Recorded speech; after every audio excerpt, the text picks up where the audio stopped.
Hi guys, it's Dr. Ginger Garner back here today to talk about tightness.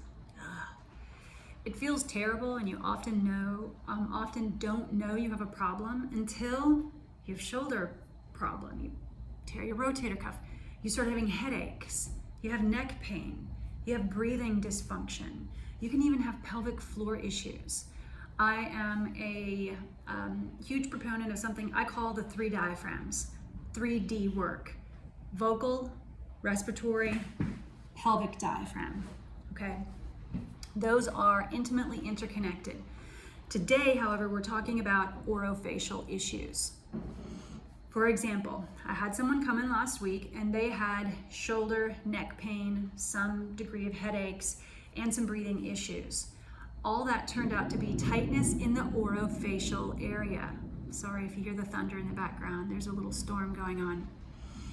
All that turned out to be orofacial areas. So I'm going to teach you 3 big ones to look at, 3 big things to look at, or what I call the big ones in the orofacial area that are a common problem. Okay, so the first one is going to be looking up underneath the jawline. If you will take the opposite hand and go up under your the opposite side jaw, you're going to, there's a muscle there called mylohyoid. You're going to trap that muscle against the jaw here. Can't talk, can't be doing anything as you're doing it, but you're going to use 2 fingers and kind of hook over the jaw and massage that area. You'll probably find tender points. The way that I'll do the massage is as I hook, I'll do little small circular motions as I slide my fingers along the length of the jaw. You won't go all the way to the center. Stop just before you get to the center. As you do that, notice that there's tension inside the mouth, like with the tongue, because they're connected. That's why you can't do this massage if you're talking. So you'll work your way back and forth along that area. If you need a slight little bit of moisturizer, like a light bit of coconut oil or something like that, you can use that. I don't tend to use it, but you could if it feels like your skin is dragging too much or it's fragile. You'll do that on both sides.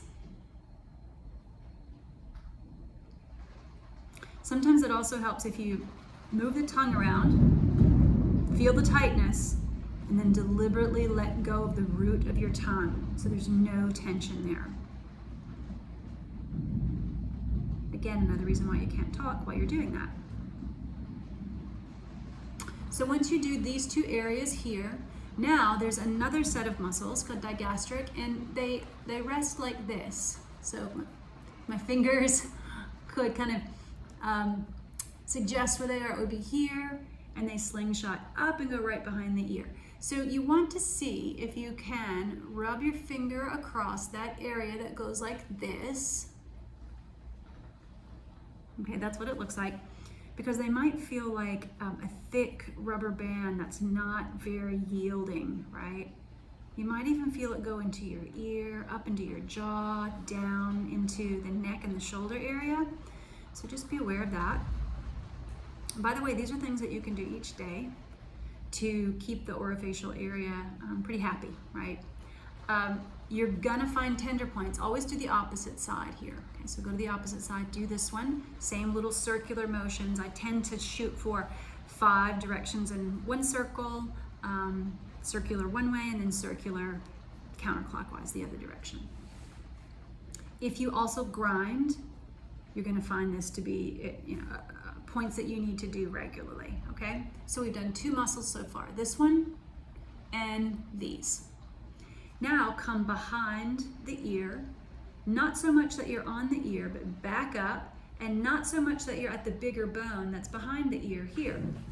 So if I grab my skull, it's going to be this area right here, okay? So it's not right at the ear, but it's not at this big bone back here either. Fall between those 2 points, between the ear and that bigger bone, and then hook your finger and go forward like this, like that. Hold the pressure point. It may be very tender. I want you to take a deep breath, no chest breathing where you inhale, and and the belly expands and the rib cage expands out. And exhale. 2, 3, 4, 5, 6. Inhaling 2, rib cage expands, belly expands, 5, 6, and exhale. Now this may cause some shooting type of kind of sharper pain maybe and feelings. If so, I would definitely go see a PT, a therapist that really specializes in jaw issues, because they may need to actually treat this.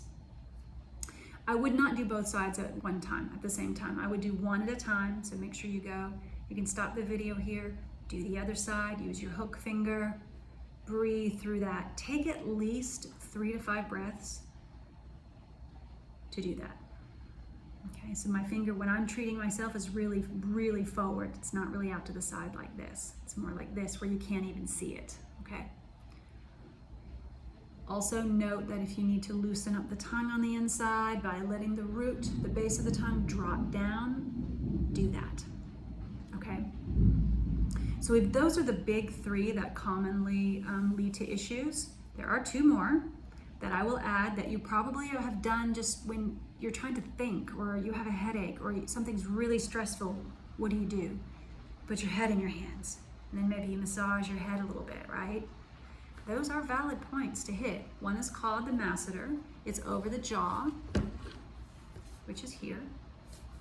And I know we've all done that before, of just circular motion, 5 in each direction, just massaging that out. It's the muscle that creates the clench, right? The jaw clench of how we may grip or grind at night, which we don't want to do. So you could go 5 in each direction here. Now, the key to doing that one particularly, and you might as well practice this for all of them, is to make sure that you keep some space between the teeth like this. You can't close and get your best outcome. You're gonna have to open, okay? 2 more bonus points for you is now you've also done this one, right? Where you can get up onto the temporalis right here and massage these out in each direction. Same, a bit of space between the teeth here too. Make sure you accompany this with a nice full AD breath, abdominal breath, diaphragmatic breath, abdomino-diaphragmatic breath. I call it AD breath for short, and that's on my YouTube channel too. Make sure you watch that one if you've not mastered that one first. So the very last bonus tip point I was going to give you for releasing the orofacial area, this is not all of them, this is some of them, okay, but this gets us started, is this little guy right here. Make sure that you put some space between the teeth again, so that you can open what's called the mandibular notch here. And see how it gets bigger there? You want your finger to fit in there, okay? That's what my little ball is here for. It's kind of that, there's the indicator mark. You find it by opening and closing the jaw. If you open it all the way, it's too tight. If you close it all the way, too tight. So a little bit of space between the back teeth and you're gonna fall into a notch. That's exactly where it is. You're gonna do 5 circular directions. You can do both at the same time. Okay, so 5 circles in each direction here as well. Accompanied by a big breath that is not a chest breath. That's a really deep belly and rib cage expanding breath. Okay guys, that'll get you started with releasing the whole orofacial area. These are main points. This is not all of them. It's kind of a scratch of the surface, but this gets you started in the right direction. These are things that you can do every day, especially if you have a desk job where you're like this, or you spend any amount of time like that, or if you have a history of headaches, shoulder pain, upper back pain, I think I mentioned neck pain already, breathing issues, or you're a clincher or a grinder. Okay, until next time, may you be well, and if you haven't subscribed to my YouTube channel yet, please do that. All right guys, have a good one.